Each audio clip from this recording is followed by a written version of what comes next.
Hey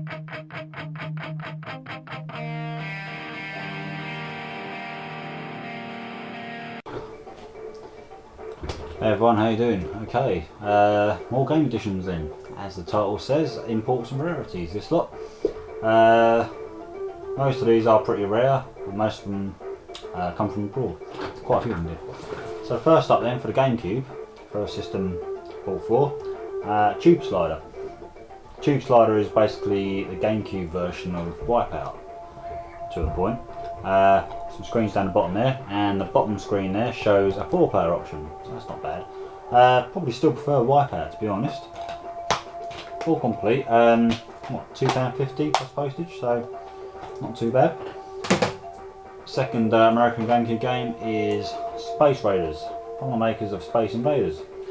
So it's the same system, except it's more sort of beyond the player, and you play one of them players instead of a ship. And you get loads of different types of aliens, and a big long intro to it, which is pretty good. All complete.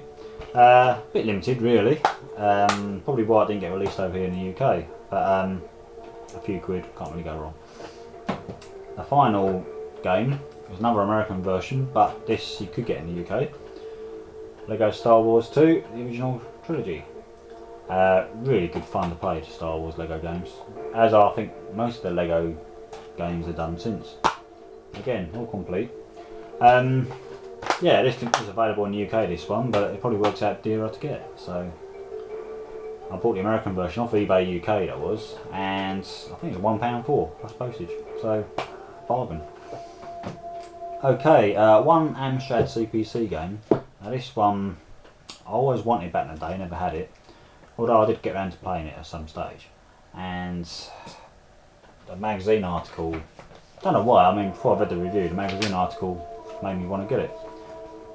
The article was there, or the advert for it rather. So there's the game. Pretty hard to find and pretty expensive when it does turn up. The screens on the back there aren't the Amstrad version ones, although the Amstrad version does look quite good. Victory Road, of course, is the sequel to Ikari Warriors, so if you played Ikari Warriors, you played this.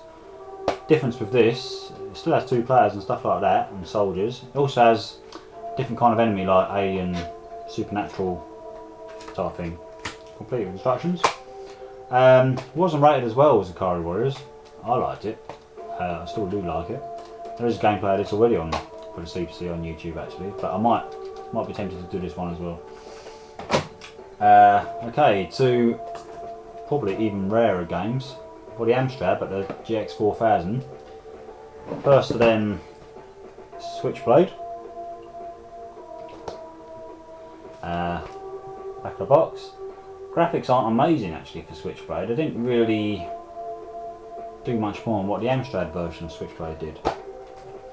Complete with manual cartridge in the middle, which is quite odd. Quite a few people find that odd. Different, I suppose. Yeah, I mean, Switchblade is a fairly decent game, pretty decent game. The second one is probably rarer on a Switchblade and a lot harder too, and that is Navy Seals. This game, Navy Seals, probably does show what the GX4000 could do when programmed. So out of the 25 odd games that are released for the system, this is probably one of the best ones, along with the likes of Clacks and Plotting, I think it was. Or Pleasant, one of them. Anyway, a couple of screenshots on the back there. Might just be able to work out. So a sort of run and gun, platform type game. Cartridge in the middle again. So that takes my GX4000 games total up to 6, including Burning Rubber. 6 out of 25. Okay, going back even further in time in the Amstrad, we have 2 games for the Intellivision. And I love the artwork on these games. So the first of them is called Space Battle. That artwork, I think that's just brilliant, I really do. I mean, the games that come after that, a lot of them didn't have such good artwork. This is complete. 2 inlay cards which fit into the controller, instructions and cartridge of course. 2 screenshots on the back show the 2 different parts of the game. The one on the left there is like the radar, it shows your bases and the enemy's bases. And the one on this side here, right, shows you you're like in the cockpit and your cursor to shoot the ships as they come on screen. So it's not exactly 3D, but not bad.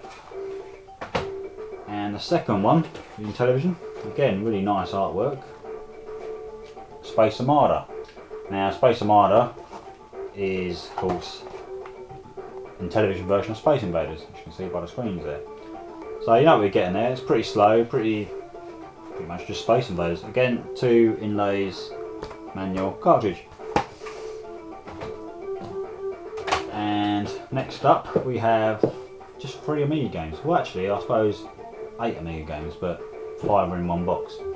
First of them I actually did a trade with a friend, actually, so that's not too bad. Dizzy's Excellent Adventures, featuring Quick Snacks, Spellbound Dizzy, Dizzy Prince of the Yokefolk, Bubble Dizzy and Panic Dizzy. A whole bunch of characters you might be able to work to see on the back of the box there. Included are the 5 posters. I won't get all the posters out to show you. The games all come on just the 2 discs. So I'll get one of the posters out. So it's pretty rare to find all the posters. There you go, that's Bubble Dizzy. There were a couple of Dizzy compilations actually in total, because this one doesn't feature like the likes of Treasure Island Dizzy, probably one of my favourite Dizzy games actually. Magic Land Dizzy for example. They'll be on the other compilation. But pretty rare to find, all in working order. Alright, speaking of rare games, I didn't realise at first this game was available on Amiga. This is a classic for the Amstrad, and I know one fellow on here, young Alex, Blue Tonic 78, he would love the Amstrad version of this, and I'm sure he'd probably like the Amiga version now as well. I've only played it through emulator on the Amstrad because it's really hard to find, and it is Enlightenment Druid 2. So the game was a classic on the Amstrad, well received, or well reviewed, well received. A couple of screenshots on the back there. Yeah, it's a different sort of box actually to this one. Got a plastic inlay, 1 disc from the company Rainbird, who were a pretty good company back in the day. Here's the manual, quite nicely done. And also, this was quite interesting, a bonus checks book. Now what this is, I'll quickly try and explain. I don't know if it actually does if you like not subscribe as such to Rainbird software or something like that, but you can get free stuff or cheaper stuff, and as you can see they've checked to the preferred customer, etc, etc, but the date up here is March 31st 1989, so that's what, over 22 years ago now.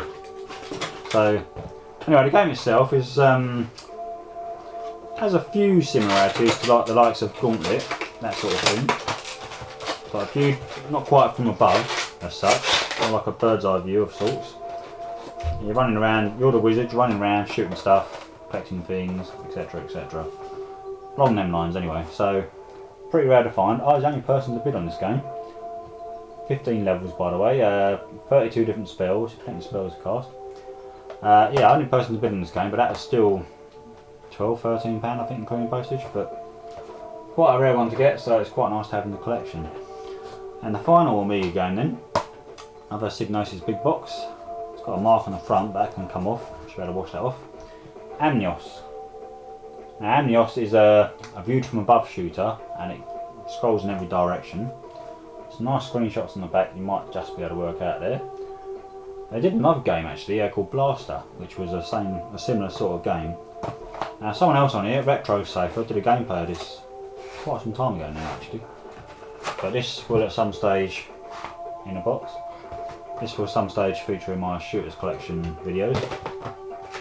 Comes on 2 discs. Got a Monster ID chart. And the booklet. So yeah, this wasn't too badly priced, I mean about £8, which not bad for Psygnosis big box games, do go for a fair bit usually. Okay, one last game to show you, and this just come through actually, and I was shocked when it came through the door. knew I was expecting the game, but what made me shocked is it turned up in a Frosties box. Inside a jiffy, and loads of bubble wrap which I've taken out. So I wasn't expecting this game to be in one piece or nothing, and I'd spent a fair bit of money on this game, and that game is Under Defeat for the Dreamcast. Didn't get released in England. Under Defeat for me is probably, it's my favourite shooter for the Dreamcast at the present. There's a new one due soon called Sternwind. This game is just awesome actually, some really good screenshots on the back there. This is the limited edition, 2 discs, music disc and game disc, a sticker, and probably, yeah, it is Japanical, so it's a nice colourful manual.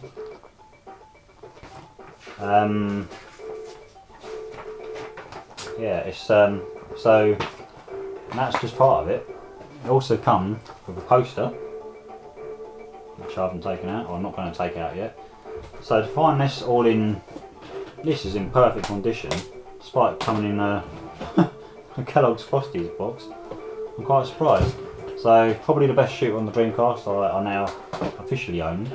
I did have a copy of it. So there you go, that is my game editions. Catch you later guys.